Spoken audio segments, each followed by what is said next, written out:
আরে হ্যালো, আসসালামু আলাইকুম রহমতুল্লাহি ওয়া বারাকাতুহু। শামীম উসমান স্পিকিং, সৌদি আরব থেকে। কে বলছেন? হ্যালো। ওয়ালাইকুম আসসালাম রহমতুল্লাহি ওয়া বারাকাতু। শামীম ভাই, হুট করে তুমি দেশের বাইরে চলে গেলা, তোমার তো আর দেখাও পাইলাম না। আমি রুমিন ফারহানা বলতেছি। কোথায় তুমি ভাই এখন? আর বলিও না বোন, এখন যে কি পেরেশানির মধ্যে আছি। সৌদিতে তো এসেছি, কিন্তু এখানে এসেও ভয়ে ভয়ে ঘুরি, পালিয়ে পালিয়ে বেড়াই। কবে জানি বাংলাদেশের লোকের চোখের নাগালে পড়ে যাই। বাংলাদেশে ক্ষমতায় থাকতে তো আর গুন্ডামি নষ্টামি ভন্ডামি তো আর কম করলা না। এতটুকু তো শাস্তি এখন তোমার জন্য প্রাপ্য, বুঝছো ভাইয়া? তুমি জলদি জলদি দেশে চলে আসো, বাঁচতে চাইলে, বুঝছো? মানে রুমিন, কি বলতে চাচ্ছ তুমি? বাঁচতে চাইলে বলতে আমার কি সামনে ভয়াবহ বিপদ আছে নাকি, যে আমি এখন বাংলাদেশে ছুটে আসব? হুট করে তুমি এগুলা কি বলতেছো রুমিন ফারহানা? আমার তো হাঁটু কাঁপাকাঁপি করে। বাংলাদেশে আসতে বলতেছি এই জন্য যে তুমি জেলের মধ্যে সবচেয়ে সুরক্ষিত থাকবা, কিন্তু দেশের বাইরে যদি থাকো আর সেখানে বাঙালির হাতে যদি পড়ো, তোমার নিচের বিচিরও নাগাল পাবা না। এই এই এই, কি বলে এগুলা আজে বাজে কথা? আরে ছি, এগুলা বলে নাকি? আমি ভাবছিলাম তুমি রূপে গুণে একেবারে জোশ একজন মেয়ে। এখন তুমি যেভাবে খাস্তা কথা বলতেছো, আহ, এগুলা তোমার মুখে মানায় না।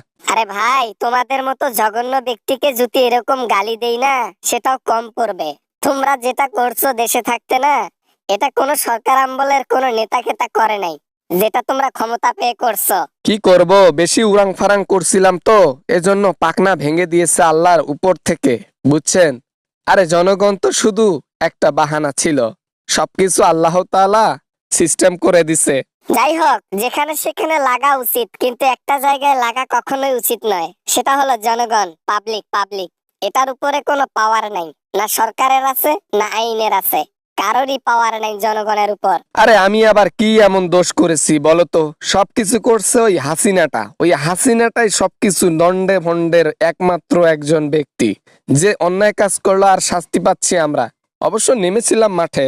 নামও নাই খালি, হাতে অস্ত্র নিয়ে মাঠের মধ্যে নামছো, স্টুডেন্টদের ধাওয়া করছো, স্টুডেন্টদেরকে হত্যা করছো। হ্যাঁ, সবকিছু সিসি ক্যামেরায় আটকা পড়ে আছে দেশের মধ্যে। পাবলিকরা সেটা দেখেছে স্পষ্ট। থাক রুমিন থাক, আর আমাদেরকে লজ্জা দিও না। এই লজ্জার মুখ থেকে বাঁচতে চাই এখন।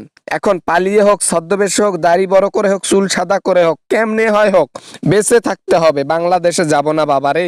যেভাবে জনগণকে এভাবে হত্যা করেছো না, এটার প্রতিশোধ একদিন তোমাকে দিতেই হবে। মানে এদের প্রতিদান তোমাকে দিতেই হবে। এদের কষ্টের, এদের শহীদের রক্তের সবকিছুর হিসাব জনগণই করবে একদিন। বাংলাদেশে গেলে তো করবে নাকি? বাংলাদেশে কখনো যাবও না, আমার বিচার হবেও না, জনগণ আমার নাগাল পাবেই না। দরকার পড়লে মেয়ের বেশে আমি ঘুরে বেড়াবো সৌদি আরবে, তারপরও বাংলাদেশে আমি যাব না। অবশেষে শামীম ওসমান নারায়ণগঞ্জের ক্যাডার মেয়ের বেশে সৌদি আরবে ঘুরবে। কি তাহলে মনের মধ্যে ভয়? হ্যাঁ, একেবারে ইঁদুরের মতো হয়ে গেছে যেন সব কটা। এবার না মানে আর কি, ওই অপমান, এই অপমানের জবাব কেমনে দেব, পাওয়ারও নাই। যাই হোক, রেখে দিলাম ফোন। সহ্য করা ছাড়া আর কোনো উপায় নাই। যা বলবে যে যে মাথা নত করে মেনে নিতে হবে, পই পই করে। সেটাই, দেশে আজ নয়তো কাল একদিন ফিরবা, আর শাস্তি জনগণের সামনেই হবে। যেহেতু অপরাধ করছো, শাস্তি তোমাকে পেতেই হবে। তা আমি তো বিয়ে শাদী করবো সামনে, দাওয়াত রইলো, আসিও দেশে।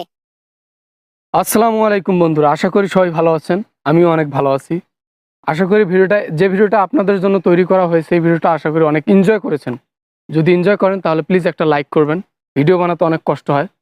আর চ্যানেলে নতুন হয়ে থাকলে অবশ্যই চ্যানেলটি সাবস্ক্রাইব করবেন। দেখা হবে আবারও আমেজিং কোনো ভিডিওতে। সবাই ভালো থাকবেন, সবাই সুস্থ থাকবেন। খোদা হাফেজ।